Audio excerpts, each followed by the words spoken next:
My mom ruined my college dreams for Facebook clout.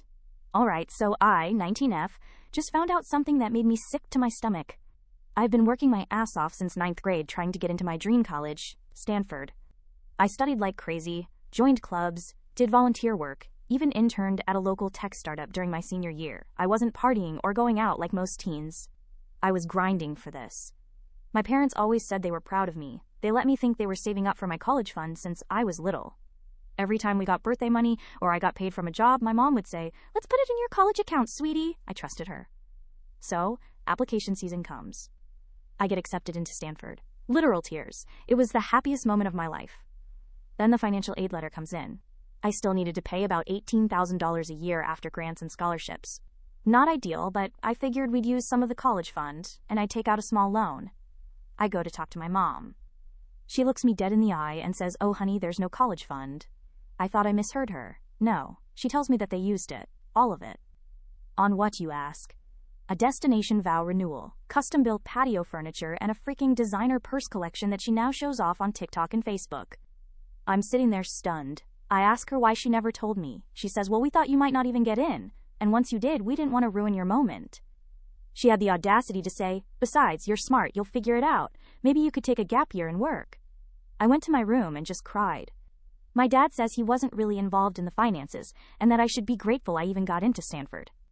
And here's the kicker. My mom made a post on Facebook bragging about how her brilliant daughter got into Stanford and she's so proud to have supported her every step of the way. Support? She robbed me of the chance to go to my dream school. Now I have to choose between $80,000 in debt, going to community college, or dropping everything to work for a year, while she's out here flexing a Louis Vuitton bag I basically paid for. Reddit, am I the a-hole for wanting to go no contact after this? Update. First of all, thank you for all the support, advice, and validation. I honestly didn't expect this to blow up the way it did, and reading through your responses made me feel less alone. I took a few days to cool down, and I've got some updates. So I ended up confronting my mom again. I told her that I read her Facebook post and that it felt like a slap in the face.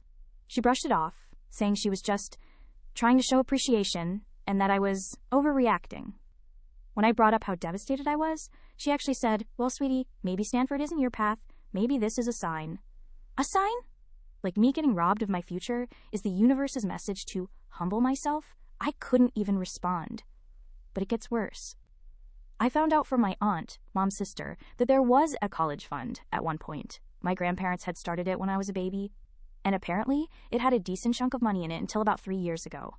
My mom was in control of it, but it wasn't just birthday money. It was real savings meant for my education. And yep, she drained it. Not just for the vow renewal and her luxury stuff, but also to pay off credit cards she never told my dad about. When I asked her if this was true, she got defensive and said, "It's my money, and I've made sacrifices too. You're not the only one who's had to give things up." I don't even know what to say to that. As for my dad, after I pushed a little more, he admitted he had a feeling something was off but didn't want to rock the boat. So yeah, great job, Dad. I've since deferred my Stanford admission for a year. I'm working full-time and trying to figure out my next move. A few family members, thankfully including my aunt, have offered to help me financially if I decide to go next year. I'm also talking to a financial advisor about how to make this work without ending up in insane debt. And yes, I've seriously considered going no contact. I've stopped talking to my mom completely for now. My dad's on thin ice. I'm staying with a friend while I figure things out. It hurts, but honestly, I feel freer than I have in months, maybe years. To answer the big question, no, I don't think I'm the a-hole for stepping back. I gave them my trust. They gave me lies and a handbag collection. Anyway, thanks for letting me vent, Reddit. I'll update again if anything big happens. For now, I'm just trying to heal and rebuild.